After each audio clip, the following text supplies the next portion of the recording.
I can use the Palantir to see future crimes before they even happen. Just like in Minority Report.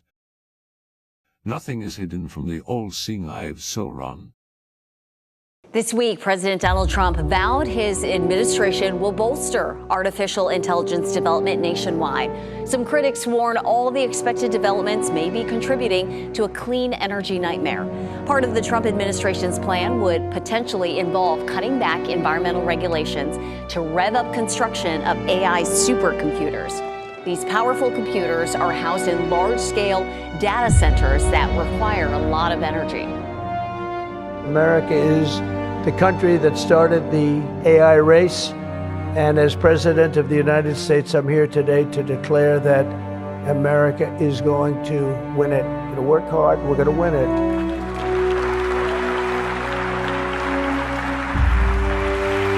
Because we will not allow any foreign nation to beat us. Our children will not live on a planet controlled by the algorithms, the adversaries advancing values and interests contrary to our own. We don't want to have contrary interests. For when they shall say peace and safety, then sudden destruction cometh upon them. This is the story of Palantir.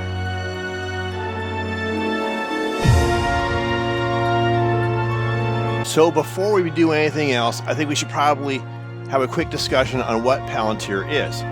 So Palantir is a US-based software and data analytics company that builds platforms for integrating, managing, and analyzing large amounts of data.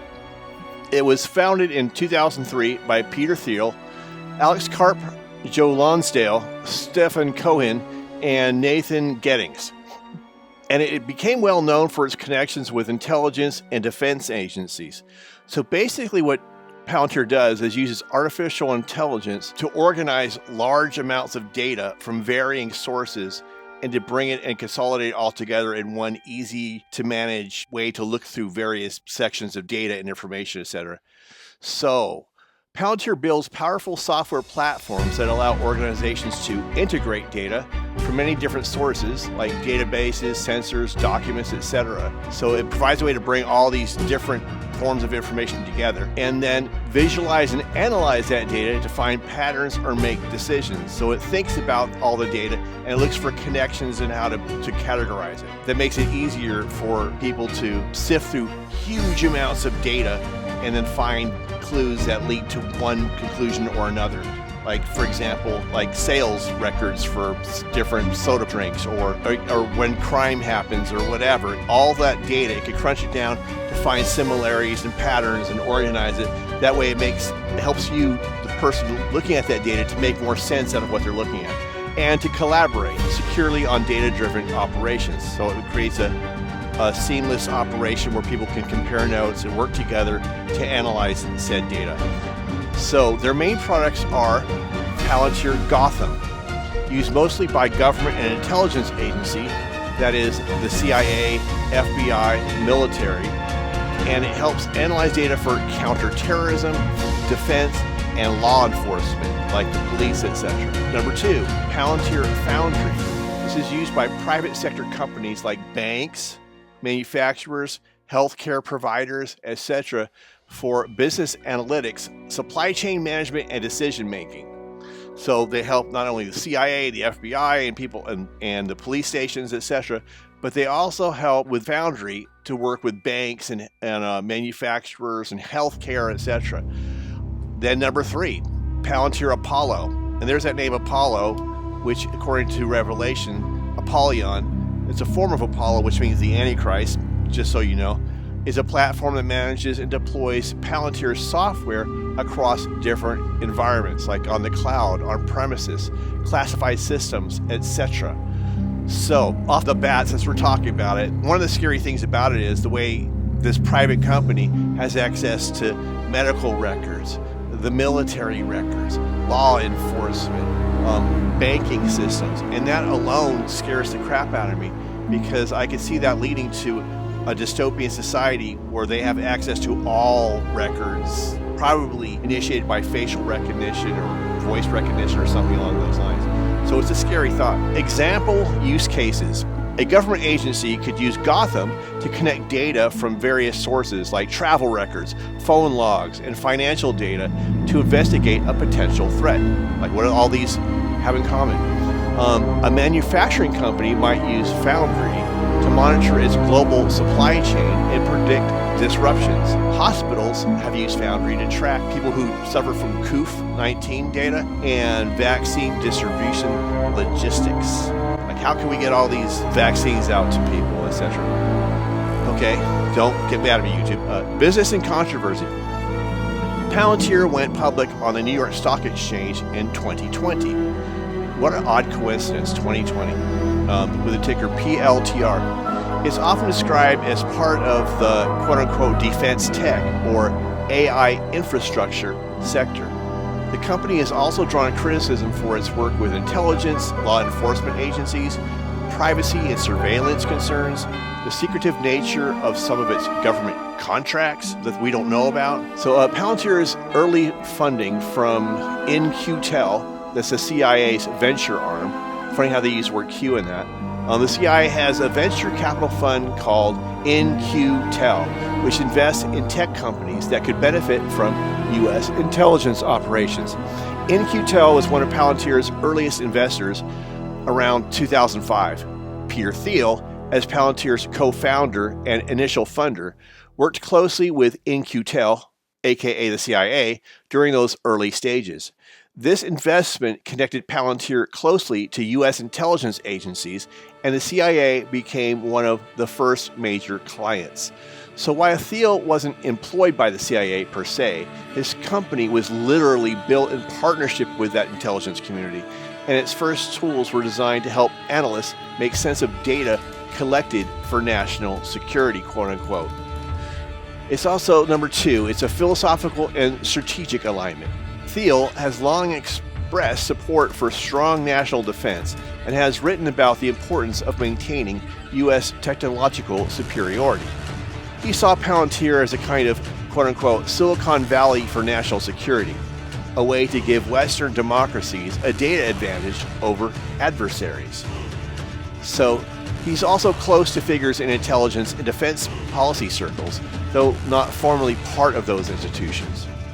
3. Later influence. Thiel has invested in and advised other firms with government and defense ties, including Anduril Industries, a defense tech company founded by Palmer Luckey. He's also been involved in various government advisory roles. For example, he served on Donald Trump's transition team after the 2016 election. That shows a really close tie between Peter Thiel and Donald Trump. Wow, how'd that get there? Where he had influence over technology and national security appointments. So just to recap this all in more simplified terms, Palantir is like the artificial form of Google, and where Google's trying to make it a one-stop shop for all information, but that's public information. So unlike Google, Palantir's database is for all the sensitive and personal information that's hidden from the public. In other words, to spy on you, including your health records, your banking records, and anything else that is personal and sensitive information for you and everyone else, all in one place. To make it easier for this private company, the government, and artificial intelligence to control and manipulate you and have an all-seeing eye into everything that's hidden about you. Everything that's personal and sensitive, this eye can see through that. That's what Palantir is. Now, Palantir gets its name from the Lord of the Rings, where crystal balls contain all-seeing eyes that can spy on people across long distances, obtain personal information about people remotely, and lie to them. But we'll look into that in more depth later. Breaking news, President Trump just now commencing a security roundtable with law enforcement and administration officials at the White House. The president is touting the Homeland Security Task Force he established on the first day of his second term. President Trump calling the task force, quote, a hell of a group protecting Americans against cartels, drug traffickers, and criminals. As we monitor this event, there's visible security, things like weapons and barriers and tanks. And then there's the security that you don't see. Data and intelligence moving and securing that massive volume of information At the very same time that American businesses are ramping up their use of artificial intelligence data, that requires a huge effort to unclog and speed up the nation's data superhighways. My next guests are working together to do exactly that. Joining me now in a Fox Business exclusive, Palantir co-founder and CEO Alex Karp, and he is here with Kate Johnson, president and CEO of Lumen. Palantir and Lumen just announced an expanded multi-year, multi-million-dollar partnership to deploy Palantir's AI to fast-track and enhance Lumen's digital networking infrastructure. Kate, how'd you get hooked up with this guy? Yeah, well, through an incredible partnership, actually. We're teaming up to deliver the Holy Grail. So to begin with, I'm critiquing this news story and commenting on it. So this falls under the category of fair use. So I shouldn't have any issues with this video. Some things I want to point out. The name Lumen, that's that woman's company there, is probably related to the words Lucifer and Illuminati. So right there you can see how the things are connected. So at this point though, I want to give a few pointers on Donald Trump and his connections to Palantir and Peter Thiel.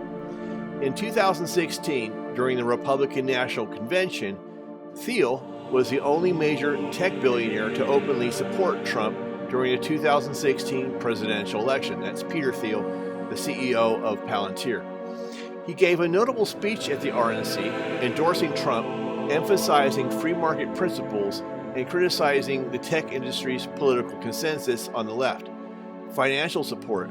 Peter Thiel donated $1.25 million to support Trump's campaign and related political committees.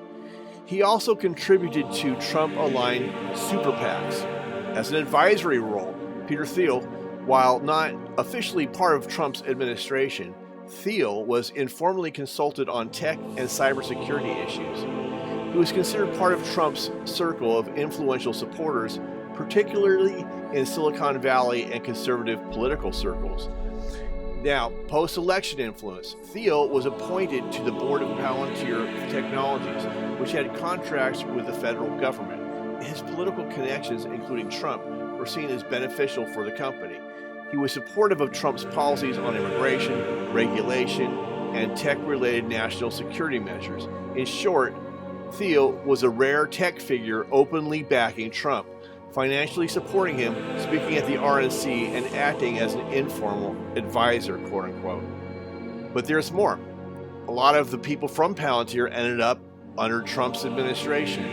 So there isn't a definitive publicly available number of exactly how many individuals from Palantir Technologies serve on Trump's current staff, but here's what we do know. Gregory Barbacia, a former Palantir employee, was appointed Federal Chief Information Officer at the Office of Management and Budget under the Trump administration.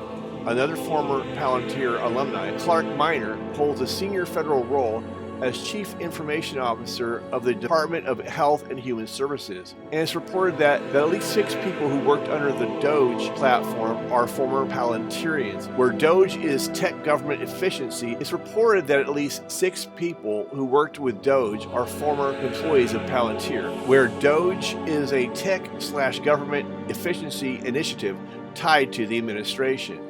So in summary, at least several Palantir alumni have taken government staff-appointed roles under the Trump administration, but a precise total isn't clearly documented in public sources. So there you go. That shows a connection between Trump directly and Palantir. And while this is not about Trump per se, this would not be the first time that Donald Trump has aligned himself with questionable people from the technocrats, including Elon Musk, who created Neuralink, the brain chip that controls your mind. Yeah, that one. The main reason why I bring this up is that many people will not make the connections here. They're not going to connect the dots due to their cognitive dissonance. So don't let that happen. It all fits together. For example, Peter Thiel worked for the CIA as well as Trump. The same CIA that worked with the media to push propaganda on the American people, including Fox News. So do not be fooled. Do not try to separate these things into separate entities. All these pieces fit together. They are all in on it.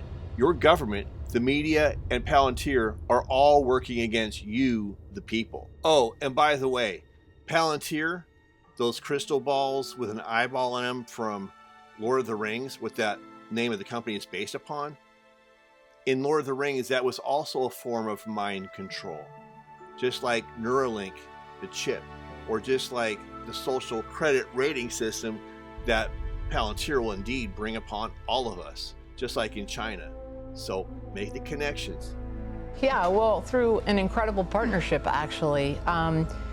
We're teaming up to deliver the Holy Grail for businesses. It's all about real-time intelligence, and you need two things to do that. You need to be able to move huge amounts of data from anywhere to anywhere, quickly, securely, effortlessly, and that's what Lumen does. That's our business.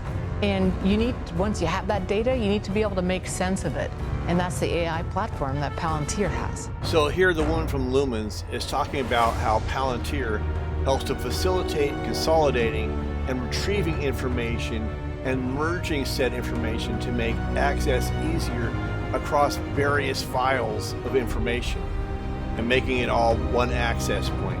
This is very similar to how Google was designed to make a one-stop shop for all information. Google and Palantir, by the way, were both funded by the CIA. So Palantir provides AI data system collecting to support the medical industry, the police, the armed forces, as well as the banks. Now, if you take into consideration things like Bank of America's digital passport with verified data provenance patents, it could be potentially able to include health and insurance records along with banking information at the same time. So not only does this raise concerns about a private company like Palantir having access to so many different aspects of private records across a wide and varied spectrum of unrelated topics such as law enforcement records, health records, and banking information, but it can lead to things like a digital passport or ID being merged with the human body. That's purely speculation on my part, but I can see how it could lead there. For example, MIT research funded by the Bill Gates Foundation looked at quantum dot dye that could store medical information under your skin, like a scannable medical record. And knowing how Palantir is consolidating these various separate databases, like banking and medical information, etc., is it really that much of a leap to see something like a quantum dot eventually including banking information? Alex, this is a reported $200 million deal. Am I right on that? We don't really comment on the specifics of deals. What I would say is it is a formative deal for us. We are very, very happy to be partnered with you. What basically is happening is you have a business that, if it can be transformed in a year as opposed to 5 years, could be the backbone of essentially every AI use case in the country. You have these somewhat older telco infrastructures that really can't support the burden that AI places on the network. And in her leadership, they have a team that is just extremely aggressive in how do you transform this from A to B. And there, obviously, our products are quite useful. So after you've transformed it, then you have, after you can use the data in real time at scale, given the AI load that's going to come, then the question is, what do you do with the data? And then we're ideally suited for that. But honestly, it's also just a marvelous team, and we really enjoy supporting them. Okay, so this is the other thing that's important to know about Palantir. It's using artificial intelligence to gain more and more control over everything. So it's a bit like opening Pandora's box and giving it the keys to the house and the car.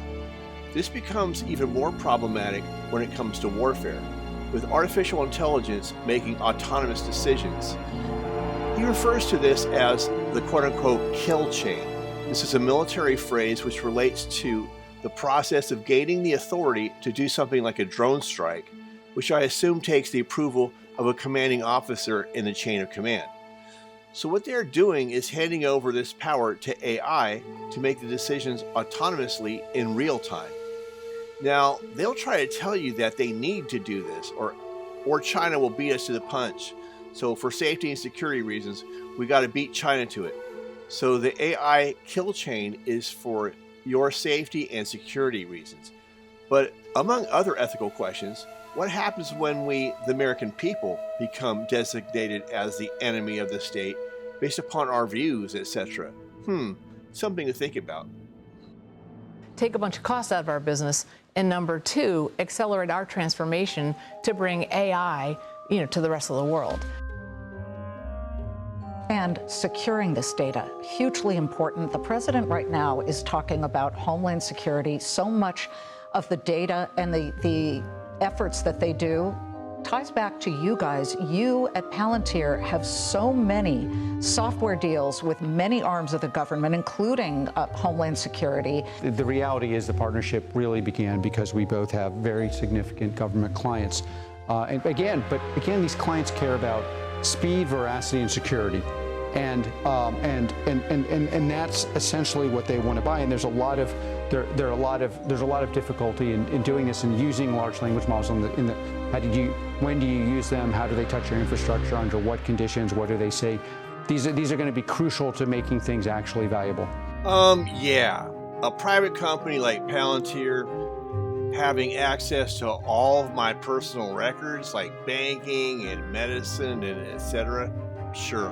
What could possibly go wrong? And Alex, this by the way, important to note also, she employs thousands and thousands and tens of thousands of workers to actually do this. So it's also, this is one of the fascinating things about the business is it's like supporting kind of high-end use cases that people equate with AI. It's also supporting the American worker. Absolutely. And anyone who thinks that AI is creating more jobs is not paying attention to the writing on the wall. Amazon just let go of thousands of workers. AI is replacing us. That is why they keep programming us with this idea of universal income.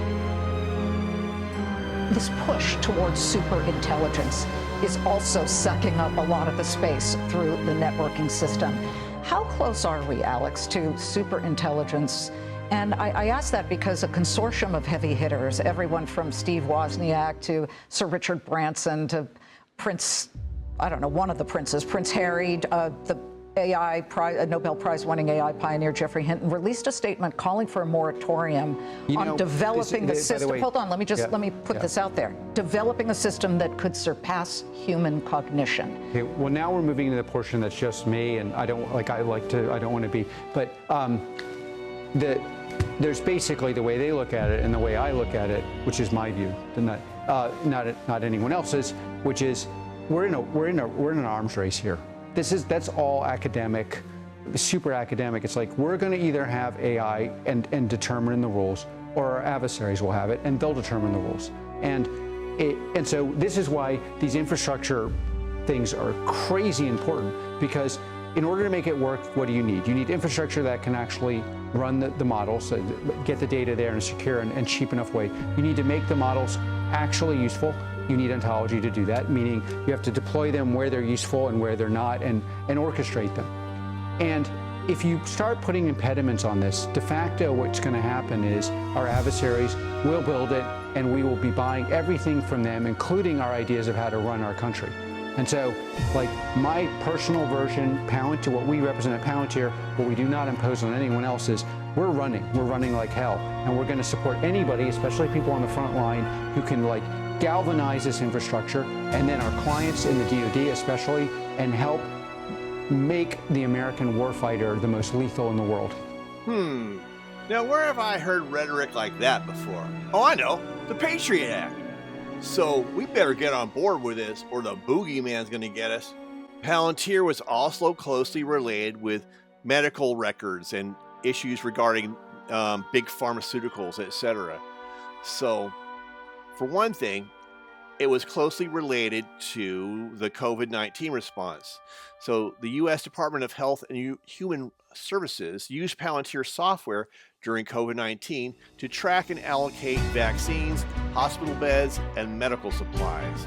The Tiberius platform, built on Foundry, was used for vaccine distribution plans in the U.S., and the NHS UK also used Palantir Foundry during the pandemic to analyze health data and logistics, though that drew privacy controversies over how much patient data was shared. So there are some controversies regarding Palantir and gaining all this access to health records. Privacy. As we already stated, the NHS partnership in the UK faced backlash over patient data and the lack of transparency. Government contracts. Some critics worry about Palantir's defense ties with the military, influencing public health data governance. Dependence. There's concerns over large-scale reliance on Palantir software for national health data systems has prompted debates about vendor lock-in creep-in. So there's that. Also, their artificial intelligence at Palantir is connected to drug discoveries and big pharmaceuticals. So there's that.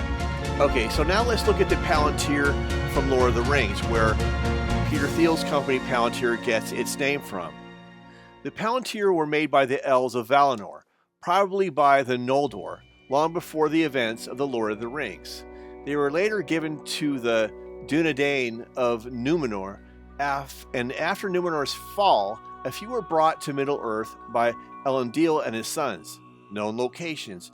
Originally, there were 7 Palantiri in the realms of Arnor and Gondor. By the time of the Lord of the Rings, only a few remained functional. The Orthanc Stone in Isengard was used by Saruman. The North Stone in Minas Tirith later was used by Denethor. The Illus Stone, once in Minas Morgul, was captured by Sauron and became corrupted. Other stones were lost. For example, Osgiliath fell to the river and was never recovered. How they work. The stones can transmit thoughts, images, and speech between each other.